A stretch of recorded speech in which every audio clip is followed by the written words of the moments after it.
सब भगवान जितने भी मैं जानती थी सबके नाम लिए, हिंदूज के, मुस्लिम्स के, क्रिश्चियन के, सिख के, चाइनीज, बुद्धिस्ट, जैन, और कहा कि अगर इनमें से कोई भी आप हो तो आओ और आकर अपने आप को मुझे दिखाओ, मैं आपको जानना चाहती हूँ। No matter what I will follow you. ऐसा पहली बार नहीं है कि वंदना कोई जवाब पाने के लिए बेताब है।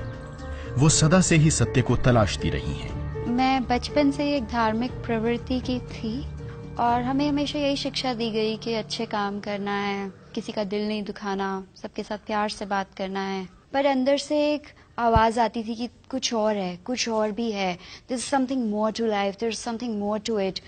और मेरे अंदर एक सच को जानने की इच्छा थी कि वो सच क्या है। वंदना सभी धार्मिक अनुष्ठानों का पालन किया करती थीं और अमूमन अनेक पवित्र स्थानों पर भी जाया करती थीं, लेकिन फिर भी वो असंतुष्ट ही रहती थीं। मैं शीशे के आगे खड़े होकर सवाल पूछती थी कि what is this girl all about, what is my purpose in life, मेरा इस जीवन में मेरा क्या महत्व है, मैं किस लिए बनाई गई हूँ, क्या करूँगी मैं इस जीवन से, मरने के बाद क्या होगा।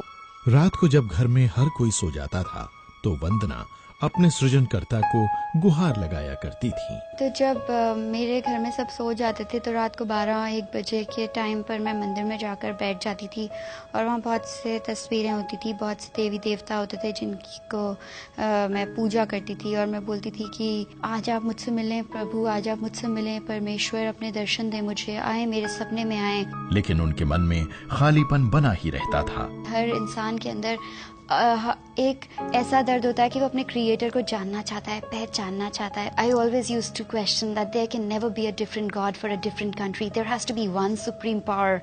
इवन दो लोग बोलते थे रास्ते कई हैं, रास्ते कई कैसे हो सकते हैं, रास्ता एक ही होना चाहिए, और क्यों है रास्ते कई।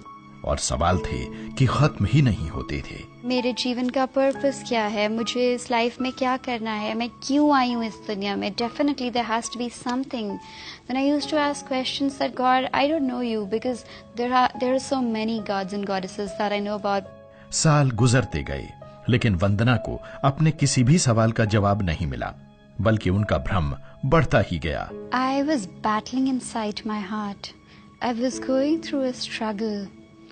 मैं क्वेश्चन पूछ रही थी लाइफ के बारे में, जीवन के बारे में। भगवान कौन है, परमेश्वर कौन है, वो प्रभु कौन है।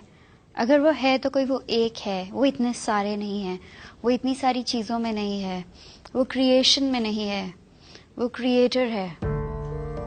एक रात जब वंदना अपने बिस्तर पर अकेली और हताश सी बैठी थी तो उनके सवालों ने उन्हें बुरी तरह घेर लिया। असली भगवान कौन है, that god come and reveal yourself to me, कि आप आएं और आकर मुझे अपने आप को दिखाएं, मैं आपको जानना चाहती हूँ, मैं आपको देखना चाहती हूँ।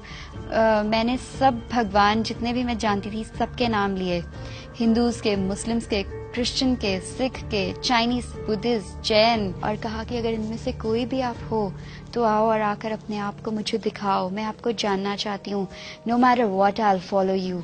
और फिर अचानक कुछ ऐसा हुआ जिसकी उन्हें उम्मीद ही नहीं थी। और जैसे ही मैंने अपनी आंखों को बंद किया, to my surprise I saw a big burning blazing cross on fire. That is all I saw.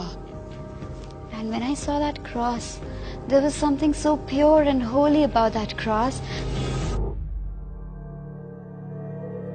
तो मुझे लगा वो मुझे अपनी तरफ खींच रहा है, मुझे लगा उसमें कुछ प्योरिटी है, उसमें कुछ होलीनेस है, उसमें कुछ ऐसी चीज है जो मुझे अपनी तरफ बुला रही है और मुझे कह रही है मैं ही सत्य हूँ। उसके अगले दिन वंदना को एक फोन आया जिसकी उन्हें कतई कोई उम्मीद नहीं थी। ये फोन उनके स्कूल के एक मित्र का था जो एक ईसाई था। 2.5 साल के बाद एग्जैक्टली उस दिन जिस दिन मुझे क्रॉस दिखता है, अगले दिन शाम को इस दोस्त का फोन आता है और मैं महसूस कर पाती हूँ कि कुछ बात है जिसके लिए इसका फोन आया है, कुछ सुपरनैचुरल चीज है जो चल रही है मेरी लाइफ में, जिसलिए कल रात को मुझे क्रॉस दिखा और आज के दिन परमेश्वर ने कुछ ऐसा किया कि इस क्रिश्चियन फ्रेंड का कॉल आया। मैंने उन्हें बताया विदुष ऐसा ऐसा हुआ कल मेरे साथ और मुझे नहीं पता कि मैं क्या करूं। तो उन्होंने मुझे यही बताया कि Vandana, God is knocking at your hearts door and you are not letting him come in. मतलब परमेश्वर तुम्हारे हार्ट के दरवाजे पर दस्तक दे रहे हैं और तुम उन्हें अंदर नहीं आने दे रहे हो।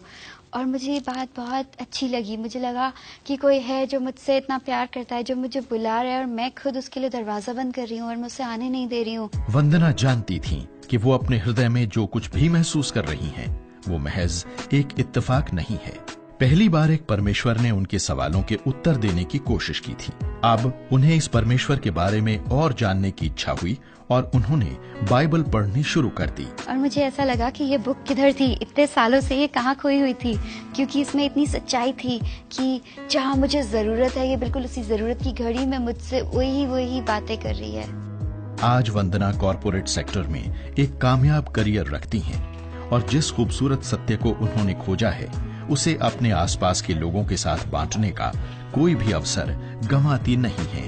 मेरी यही कोशिश होती है कि जो चीज मुझे दी है परमेश्वर ने, वो मैं दूसरों को दूं, क्योंकि मेरे पास कुछ सुंदर है, कुछ इतना अच्छा है जो मुझे हमेशा खुश रखता है। परमेश्वर ने हमें ऐसा कोई जीवन प्रॉमिस नहीं किया कि हमारे लाइफ में प्रॉब्लम्स नहीं आएंगे। प्रॉब्लम्स सबके जीवन में आते हैं, पर एक ऐसा जीवन है कि हम उसको बोल्डली फेस कर पाते हैं, हैंडल कर पाते हैं एवरी सिचुएशन। हम उसको गॉड की स्ट्रेंथ से और उसकी ग्रेस से फेस कर पाते हैं।